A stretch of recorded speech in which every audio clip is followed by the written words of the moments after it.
तो rule number 1 है कि अगर आप कोई भी वेरिएबल जो स्क्रिप्ट के अंदर अवेलेबल है, फंक्शन से ऊपर या फंक्शन के नीचे कहीं पर भी, अगर ये वेरिएबल अवेलेबल है और इसका यूज आप फंक्शन के अंदर करते हैं, सिर्फ रेफर करते हैं, राइट, तो ये ग्लोबल कंसीडर होगा। लेकिन जैसे ही आप इसे असाइन करेंगे, इस वेरिएबल को अगर कुछ भी असाइन हो रही है वैल्यू, तो असाइनमेंट ऑपरेटर देखते ही ये इसे कंसीडर करेगा लोकल वेरिएबल।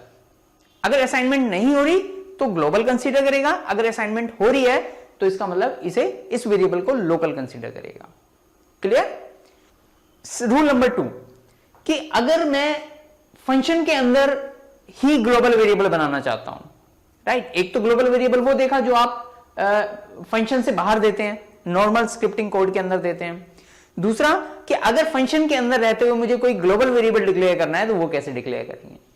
तो उसके लिए आपको पहले वेरिएबल डिक्लेयर करना पड़ेगा, उसके बाद उसे वैल्यू असाइन कर सकते हैं। यानी आप ऐसा नहीं लिख सकते ग्लोबल वेरिएबल और डायरेक्ट वैल्यू असाइन करना, नो, ये एरर देगा। आपको पहले बताना पड़ेगा कि ये ग्लोबल वेरिएबल है। कैसे बताएंगे? ग्लोबल वेरिएबल का नाम, इसके बाद नेक्स्ट लाइन में वेरिएबल का नाम और कुछ भी वैल्यू असाइन कीजिए या कोई कैलकुलेशन परफॉर्म कीजिए। अब ये कंसीडर करेगा कि ये ग्लोबल वेरिएबल है।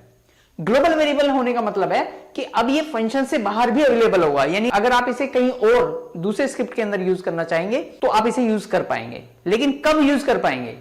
इसके कॉल होने के बाद, क्योंकि इससे पहले तो ये एग्जिस्ट करता ही नहीं है। जब ये कॉल हो जाएगा तब ये मेमोरी में आएगा। क्लियर। वन मोर पॉइंट कि अगर मान लीजिए मैंने ऊपर भी इसी नाम से वेरिएबल डिक्लेयर कर रखा है और अंदर भी मैंने ग्लोबल वेरिएबल इसी नाम से डिक्लेयर कर दिया, तो क्या होगा?